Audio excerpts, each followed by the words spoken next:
শেখ হাসিনার স্বদেশ প্রত্যাবর্তন দিবস আজ।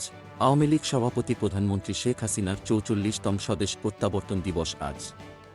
জাতির পিতা বঙ্গবন্ধুকে সপরিবারে হত্যার পর দীর্ঘ নির্বাসন জীবন শেষে ১৯৮১ সালের এই দিনে ১৭ মে তিনি বাংলার মাটিতে ফিরে আসেন।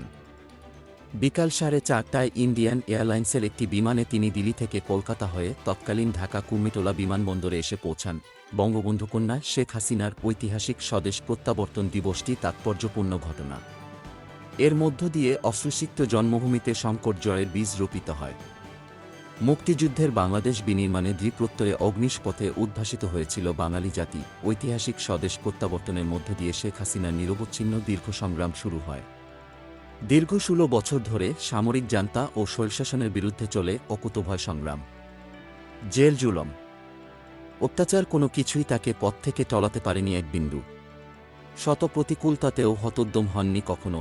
বাংলার মানুষের হারিয়ে যাওয়া অধিকার পুনরুদ্ধার করতে জীবনের ঝুঁকি নিয়ে তিনি বারবার স্বৈরাচারের রক্তচক্ষুকে উপেক্ষা করেছেন। আবির্ভূত হয়েছেন গণতন্ত্রের মানসকন্যা রূপে। কবির ভাষায় মৃত্যুকে উপেক্ষা করে মহান পিতার স্বপ্ন বুকে নিরন্তর যিনি আজ এ জাতির মুক্তির দিশারি ঘূর্ণিঝড়ে হালভাঙা নৌকাখানি শক্ত হাতে বৈঠা ধরে টেনে অসীম মমতা দিয়ে পৌঁছচ্ছেন আমাদের স্বপ্নের মঞ্জিলে। দিনটি উপলক্ষে বাণী দিয়েছেন রাষ্ট্রপতি মোহাম্মদ শাহাবুদ্দিন। তিনি প্রধানমন্ত্রী শেখ হাসিনাকে প্রাণঢালা শুভেচ্ছা ও অভিনন্দন জানান। রাষ্ট্রপতি বলেন, স্বাধীন বাংলাদেশের রূপকার জাতির পিতা বঙ্গবন্ধু শেখ মুজিবুর রহমান ১৯৭২ সালে দেশে প্রত্যাবর্তন করে আমাদের সোনার বাংলার স্বপ্ন দেখিয়েছেন। আর তারই সুযোগ্য উত্তরসূরি গণতন্ত্রের মানসকন্যা প্রধানমন্ত্রী শেখ হাসিনা ১৯৮১ সালে দেশে প্রত্যাবর্তনের পর বঙ্গবন্ধুর অসমাপ্ত কাজ সম্পন্ন করে তার সেই স্বপ্ন বাস্তবায়নে নিরলস প্রয়াস চালিয়ে যাচ্ছেন। শেখ হাসিনার স্বদেশ প্রত্যাবর্তন দিবস উপলক্ষে বৃহস্পতিবার এক অনুষ্ঠানে আওয়ামী লীগ সাধারণ সম্পাদক এবং সড়ক পরিবহন ও সেতুমন্ত্রী ওবায়দুল কাদের বলেন, গত ৪৩ বছরে সবচেয়ে সাহসী নেতা ও সৎ রাজনীতিকের নাম বঙ্গবন্ধু কন্যা শেখ হাসিনা।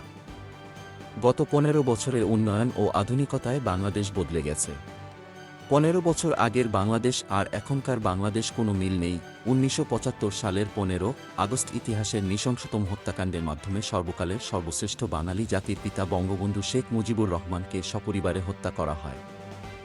এ সময় বিদেশে থাকায় আল্লাহর অশেষ রহমতে বেঁচে যান বঙ্গবন্ধুর দুই কন্যা শেখ হাসিনা ও শেখ রেহানা। ১৯৮১ সালের ১৪, ১৫ ও ১৬ ফেব্রুয়ারিতে অনুষ্ঠিত আওয়ামী লীগের জাতীয় সম্মেলনে শেখ হাসিনার অনুপস্থিতিতে তাকে দলের সভাপতি নির্বাচিত করা হয়। Golam Mostafa, desk report, B news.